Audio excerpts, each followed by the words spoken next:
والله انا ما عارف انا بعمل ايه، اقسم بالله.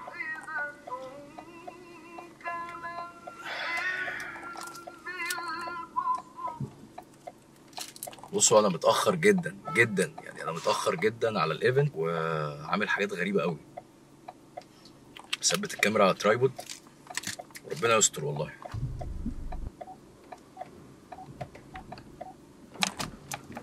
بصوا يعني لو لقيتوا اي هزه في الموضوع عادي عادي، ما تركزوش، لان انا اصلا حاطط الكاميرا على ترايبود، حاططها كده اصلا قافله على المرايه، يعني انا حتى مش شايف العربيات اللي على يميني. بعمل كل ده عشان عايز الحق الايفنت. هقول لكم على كل حاجه دلوقتي، بس ايه، نطلع من الشارع الضلمه ده، شارع ضلمه جدا جدا جدا. والله انا مش عارف انا بعمل ايه. يا رب الحق اوصل في ميعادي، يا رب يا رب.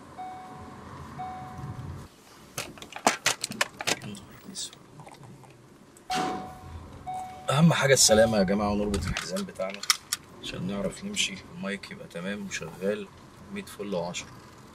المشكله بقى ان انا الليد ضارب في وشي فمش شايف، يعني الليد ضارب في وشي اصلا، فانا مش شايف اصلا انا سايق ازاي. انا مش عارف والله يا جماعه، الناس اللي بتحب التصوير دي بتاخد ريسك في حياتها كده، صعب، في تخلف في الموضوع. طب يا جماعه ايه الاخبار، عاملين ايه؟ كله تمام؟ انا المفروض ان انا اتكلم وانا سايق واركز في السواقه في نفس الوقت، فمعلش استحملوني لو انا ايه ما بصيتش للعدسه كتير. النهارده ان شاء الله رايح ايفنت مهم جدا جدا في وسط البلد. سوني الفا ايجيبت موجودين في مصر. اخر شهر 11 كده لقيتهم بعتوا لي ميل، بيقولوا لي ان انت يعني زي انفيتيشن كده، بعتوا لي زي انفيتيشن ان انا اجي احضر اليومين اللي موجودين في القاهره. بالمناسبه الايفنت ده شغال بقاله كام يوم اصلا، يعني هو كان شغال في اسماعيليه تقريبا اول حاجه، واسكندريه اللي انا فاكره، او اسكندريه واسماعيليه مش فاكر بالظبط. المهم يعني ان اخر يومين هيبقوا في القاهره، اللي هو النهارده 22 الخميس. ولو في اي هزه يا جماعه عادي، يعني ما تتضايقوش ولا تزعلوا ولا اي حاجه خالص، ما تركزوش في الموضوع ده. زي ما قلت لكم الايفنت ايه، يومين، الخميس النهارده في القاهره في وسط البلد، وبكره الجمعه ان شاء الله 23 برضو في وسط البلد. بصوا هو الايفنت مختلف تماما، يعني انا هحاول، مش عارف بقى التصوير جوه هينفع ولا لا، يعني هينفع اخد معايا الكاميرا واصور لكم جوه اللي بيحصل. بس اللي انا فهمته من الايفنت ان انت كل اللي انت بتعمله، هم مش عايزين منك اي حاجه غير ان انت تجيب كارت الميموري بتاعك، وهتيجي تخش تجرب كاميرات سوني الجديده كلها اللي نزلت مصر مؤخرا من سوني.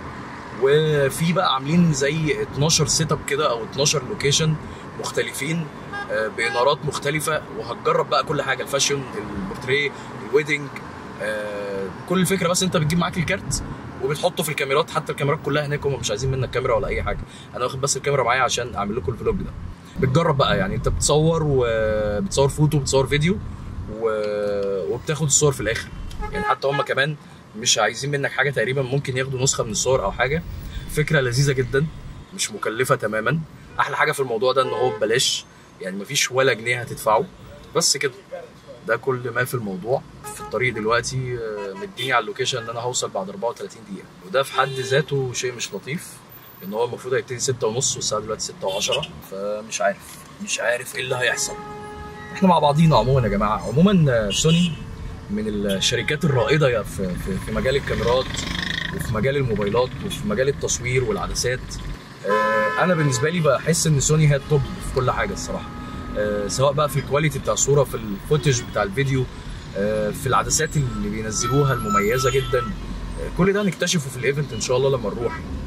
انا بحب سوني الصراحه، مع اني كانون فان يعني يعني انا معايا الكاميرا كانون اصلا، ومن زمان قوي انا بتعامل بكانون، مش عارف ليه ما اتعاملتش بسوني.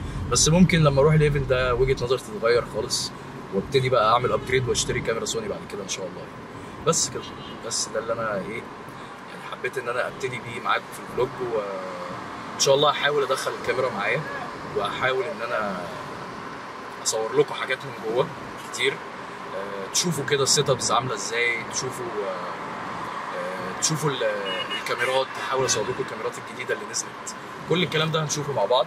بالنسبه لتاني يوم هو ورك شوب بس، ما فيهوش اي حاجه يعني تانيه، هو بس مجرد ورك شوب. ناس تقيله قوي قوي موجوده، منهم صديقي العزيز محمد خليفه، حبيبي حبيب قلبي، وهو اصلا من الناس اللي كلمتني برضو على الايفنت ده. محمد خليفه اصلا من الناس التقيله قوي في التصوير من زمان قوي يعني، وعينه حلوه ودماغه حلوه. وهو على فكره من السفير من السفراء بتوع سوني هنا في مصر. في كمان انتيكا هيجي بكره هيتكلم عن التصوير برضو. في تقريبا بنوته اسمها سلمى الكاشف. انا عارف الكاميرا بتتهز يا جماعه في المطبات، انا اسف. وكمان في ابو طالب في الافراح. ناس كتير قوي يعني ايه عارفه ابو طالب من الناس الثقيله قوي في مجال تصوير الافراح. ده هيبقى ورك شوب بكره ان شاء الله من الصبح الساعه 9:30 الصبح. فاللي عايز يلحق برضو يعني ايه اللي عايز يلحق؟ ما خلاص هتكون الحلقه نزلت واصلا الايفنت خلص. انت بتقول اي كلام يا عم ايمن. اللي لحق لحق يا جماعه خلاص. اللي لحق لحق، واللي سجل، واللي لحق الايفنت لحق. بس كده، مش عايز اطول بقى في الكلام اكتر من كده. ايه، هحاول ان انا اقفل الكاميرا دلوقتي نكمل تصوير هناك. يلا فين الكاب عشان اقفل لكم. اقفل الكاميرا. باي، سلام. اقفلي بقى، اقفلي ده انت رخمه قوي.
Always be able to improve. It's always going to be something more to work on.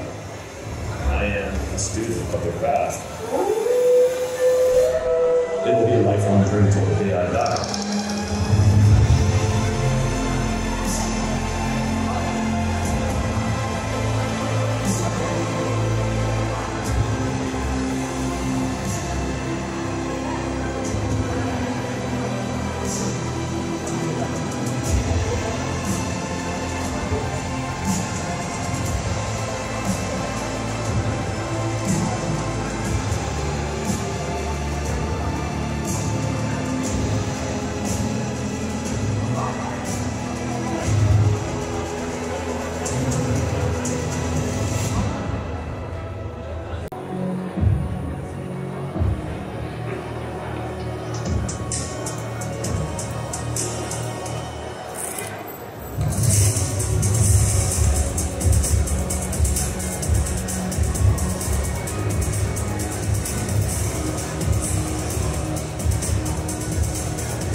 عشان نريتش اوت اللوكال كونتنت كريترز اللي ممكن يكون سبوت لايت مش بيتحط عليهم.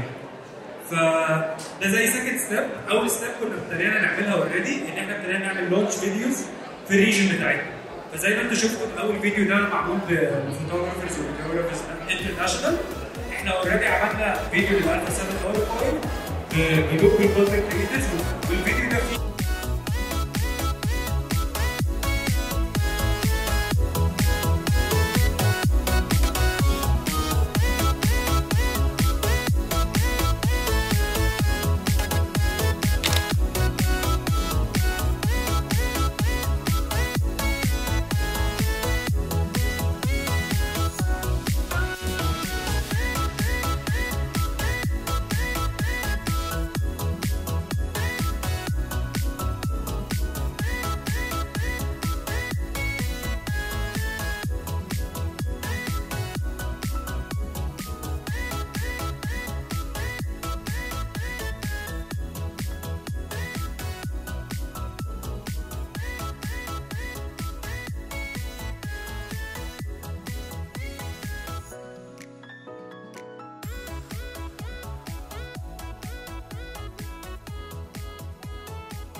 المايك وقع تحت بقى، مش مشكله، يا رب الصوت بس يبقى واضح تبقوا سامعيني كويس.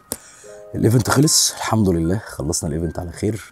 تعبت الصراحه، تعبت بس هو الصراحه من اكتر الايفنتات اللي رحتها واتبسطت جدا كمان. خد بقى ميه بس، معلش يا جماعه انا صوتي تعبان فاعذروني يعني. فكنت بقول لكم ايه، انا السيتس كتيره جدا، صورت حاجات كتير جدا زي ما انتوا هتشوفوا كده بعد ما اعمل اديت يعني. الموضوع كان لذيذ.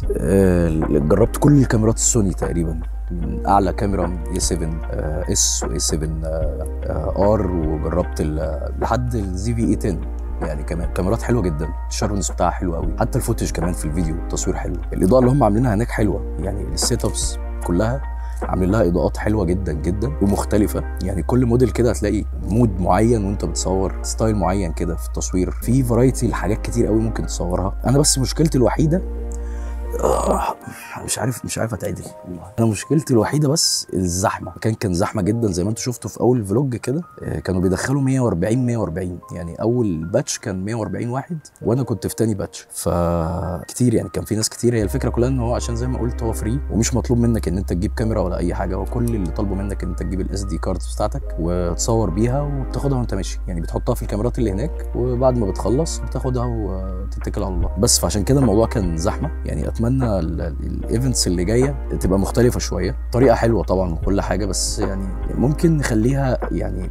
انا عارف ان هم بيعملوا كده عشان عايزين الناس كلها اللي مهتمه بالتصوير او عندها هوايه التصوير، مش زي حالتي مثلا واخدين التصوير كمصدر رزق يعني. في ناس كتير قوي كانت هناك هاويه يعني، راحت بتلعب بالكاميرات قصدي يعني. عشان كده الفكره كلها اعتقد يعني الايفنت اللي جاي ممكن يخلوه محدد شويه للناس اللي بتحب بقى التصوير جدا واخداه مثلا مصدر رزق ليها او حاجه. ممكن العدد يقل شويه، لكن هتقول هي تجربه حلوه، اكسبيرينس حلوه جدا، اتبسطت منها ما اتضايقتش. هكررها تاني اكيد لو عملوا ايفنت تاني في مصر.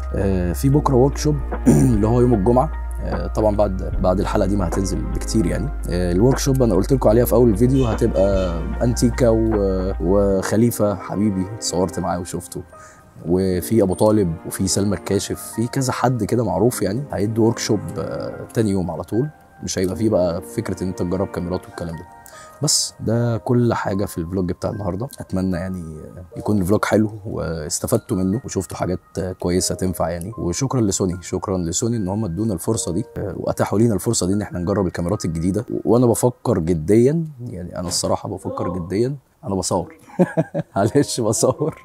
انا بفكر جديا ان انا يعني اعمل ابجريد، مش هعمل ابجريد، اعمل شيفت اصلا يعني. انا كانون فان طول عمري، بفكر ان انا اغير الكانون. ومعلش انا اسف يا كانون والله، انا بحبكم وكل حاجه، بس سوني جامده قوي قوي قوي الصراحه. بس كده، ده كل حاجه في فلوج النهارده وفي فيديو النهارده. يا رب يكون عجبكم، ما تنسوش بقى اللايك الشير سبسكرايب واعذروا صوتي اللي رايح في داهيه ده، واشوفكم على خير ان شاء الله في الحلقات اللي جايه. سلام.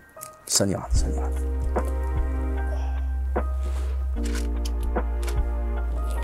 وانا مش لاقيها الصراحه. ده هي في جيبي. يلا سلام.